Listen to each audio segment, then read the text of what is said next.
Welcome to Meet the STEM Professional, the podcast where we explore the journeys, challenges, and triumphs of experts across science, technology, engineering, and mathematics. I'm Sophie, and in each episode, we sit down with a STEM professional to uncover their experiences, insights, and advice for aspiring minds. Let's dive in. Today, we're talking to George, a human factors engineer. Hello, George, and welcome to the Meet the STEM Professional podcast. Morning, Could Sophie. you introduce yourself and tell us about your current job, title, and role? Yeah, so my name's George Skinner, and I'm a human factors engineer working for a large engineering company. And so, what does that role and what does a human factors engineer actually do? What do you do day to day?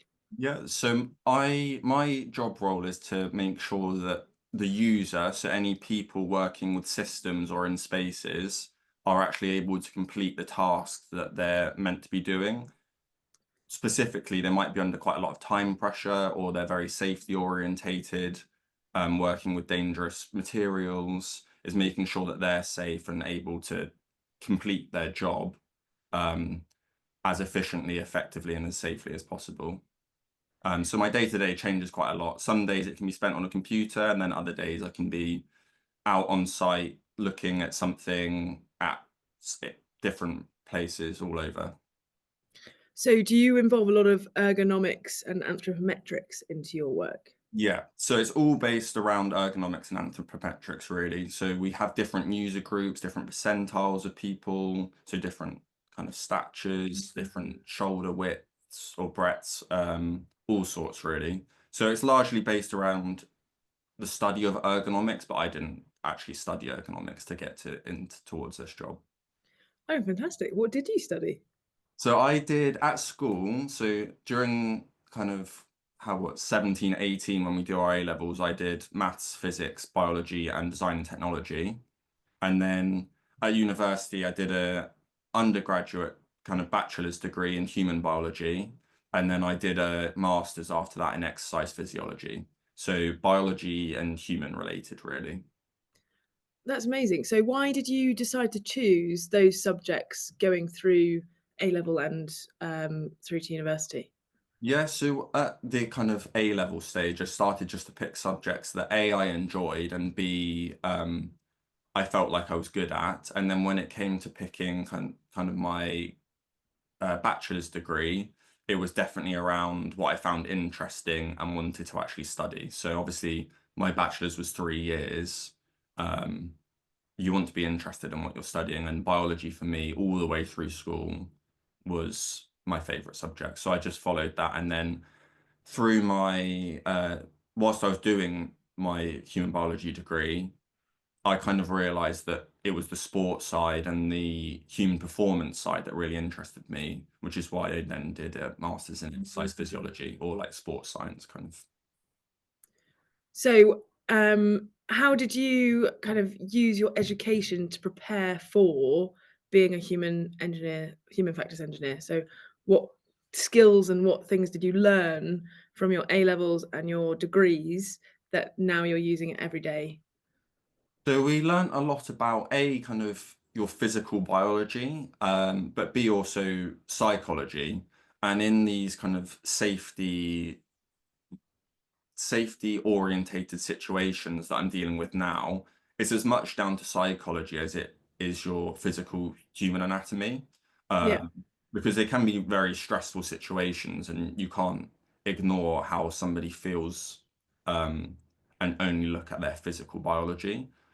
So those two are the main things. A lot of my colleagues, probably a vast majority of them, actually have a psychology degree instead of a biology degree like I do, which is relatively interesting. So a lot of them did degrees in psychology, and then a lot of them did a master's as well.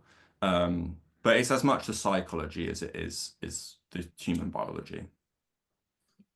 And so, what kind of jobs or what kind of systems do we need a human factors engineer? Yeah, so we have some key industries, which would be kind of air traffic control or air travel, rail, defense projects, oil and gas.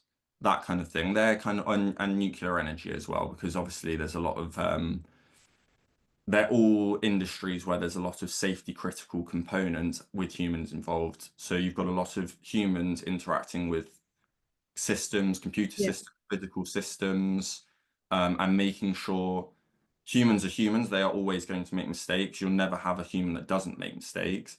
But the same happens with systems. Systems have errors, and we work to try and reduce errors from both the human and the systems and their interaction with each other. That's really interesting. Thank you.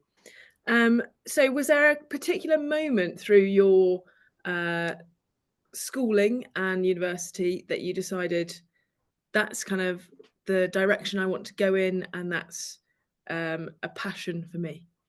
So after university, so I went to Loughborough University, and it's one of the few universities in the UK that actually do a human factors and ergonomics course. I didn't do that specific course because at the time I was still pursuing sports a bit more. Um, but I didn't want to end up just going into kind of desk work, and I really wanted the practical side of things as well, being hands-on.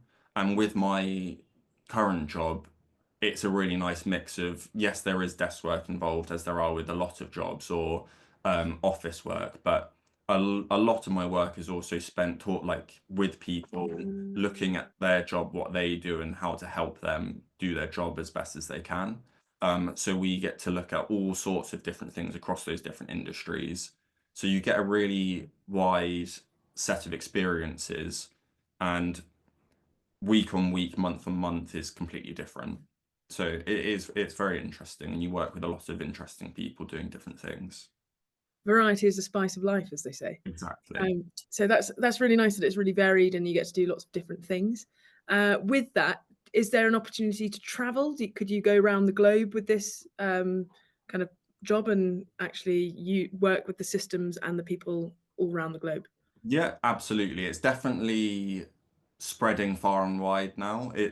50 years ago, it was a relatively small industry, human factors. Now it's properly global. You can go anywhere you want, really.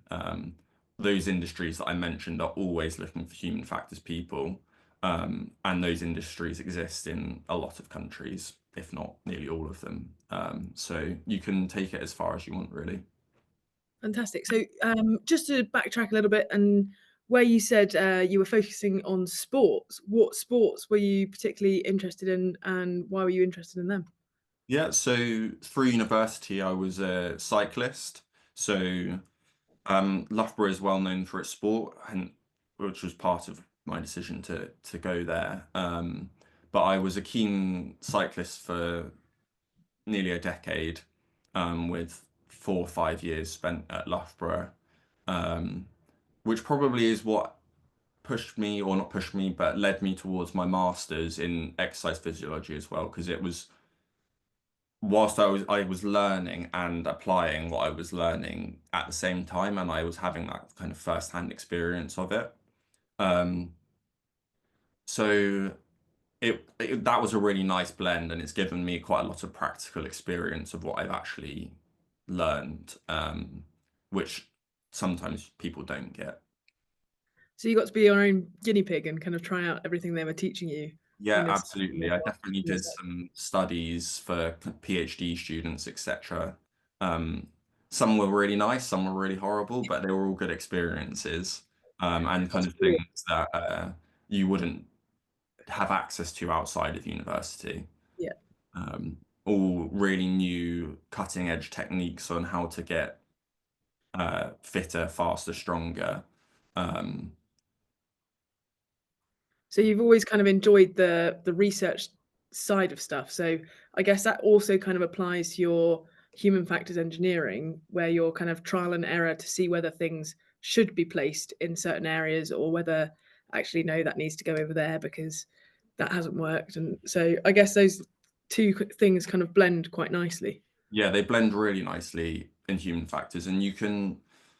It's depending on the job that you're doing, within human factors, it can be more safety or more human performance, like maximizing human performance, or just trying to keep their tasks within a certain amount, so somebody's not like being overloaded where they might make more mistakes, etc. So it was all for me, it all revolved around human performance. What's the best that somebody can be, and how can we optimize that? That's awesome. So, just to take us back to a bit of STEM, how do you think studying those STEM subjects through from A level all the way through to your masters has helped you prepare for your current job? And how do you think, or what skills do you think it has provided you? Yeah, I think another reason why I went down the STEM route is I think with any STEM subjects, once you've got those qualifications, you can really apply it to anything you want to. So it kept, for me, because I didn't really know what I wanted to do, I was never like, oh, I want to do this, I want to do that. Um, it kind of developed over time. It kept a lot of doors open. So when it came to actually being like, oh, maybe I want to apply for this job, I want to apply for that job, I was qualified enough to actually have a chance of getting the job. So for me, that was a big part because all the skills are very transferable between different things. You're not, if you're just studying human biology, it's not, you don't have to become a biologist kind of thing. You can apply it to a wider, like I've got engineer in my job title, but I didn't study engineering, but I've done maths and physics to a level where it's like I can apply and Understand. understand what I'm doing. Yeah. That's really good. Um, so, would you encourage students to look at careers in your field? And what advice would you give someone who's looking at human factors engineering?